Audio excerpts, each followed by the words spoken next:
دنیا نے فیض پایا امت مسلمہ سے، لیکن آج حالت یہ ہے کہ ایسی ہوا چلی ہے کہ ہر شخص سوچتا ہے تمام شہر جلے بس ایک میرا گھر نہ جلے۔ تھوڑا سا نا دوسروں کے، حضرت صاحب موجود ہیں یہاں ماشاءاللہ، ایک بڑی تعداد ہے علماء کی، بڑے ماشاءاللہ مناظرین موجود ہیں۔ مناظرین اپنے دلائل بھی پڑھتا ہے اور سامنے والے کے دلائل بھی دیکھتا ہے۔ علمی عقیدہ ٹھیک ہو تو رائے کا اختلاف بڑی جگہوں پہ ہوا ہے، لیکن ساری زندگی صرف میں کہہ چکا ہوں عقیدہ ٹھیک ہو تو رائے کا اختلاف امام اعظم امام شافعی کے درمیان بھی کسی بندے سے نا اگر کبھی کوئی اختلاف ہمارا ہو بھی جائے تو وہ دلیل تک ہونا چاہیے۔ دلیل مل گئی تو اختلاف ختم۔ ہمارے ہاں اختلاف اب دلیل کی حد تک، رائے کے اختلاف کو، صرف رائے کے اختلاف کو لوگ بہت بڑا مسئلہ بنا لیتے ہیں اور آزمائش بن جاتی ہے بڑے لوگوں کے لیے۔ میں اب تو خیر کم جگہوں پہ جاتا ہوں، لیکن جہاں بھی جاتے ہیں نا جی، ابھی بھی 2 پرچیاں ہیں میری جیب میں، تو میں کئی دفعہ کہتا ہوں کہ میں پرچیوں والا مولوی نہیں ہوں، کسی مناظر کسی محقق کو دیجیے گا، لیکن ہر جگہ ہی پرچی، جو باتیں طے ہیں نا بالکل 100% طے، ہمارے بزرگوں نے طے کر دی، ان پہ بھی لوگ چاہتے ہیں کہ کوئی نہ کوئی بات کی جائے، کوئی نہ کوئی نیا عنوان چھیڑا جائے، اختلاف رائے ہو جاتا ہے۔ جو بابرکت لوگ ہوتے ہیں وہ ساری زندگی کسی ایک پہلو پر ہی چیزوں کو طے کرتے ہی نہیں گزارتے، وہ آگے بھی بڑھتے ہیں، وہ کچھ کام بھی کرتے ہیں۔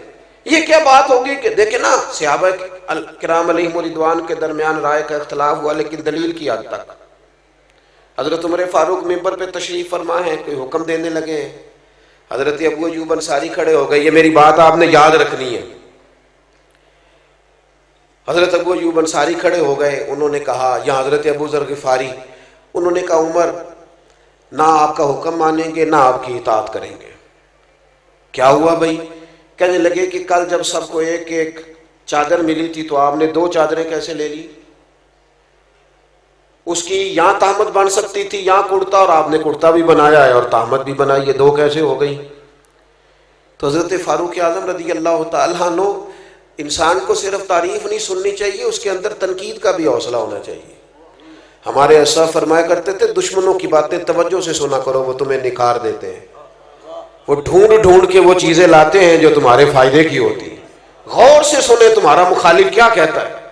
لیکن حوصلہ ہی نہیں ہوتا، عادت بن جاتی ہے۔ اب تو کچھ لوگوں کے بارے میں محسوس ہوتا ہے کہ تنخواہ پہ بندہ رکھا ہوا ہے خوش آمد کرنے والا، کیونکہ وہ بیچارہ ادھر ادھر جاتا ہی نہیں، اور ایسی رٹی رٹائی کہانی سناتا ہے کہ جس میں سے محسوس ہوتا ہے کہ نہیں یہ تو طوطا ہے، تو پوری کر کے یاد کر لی۔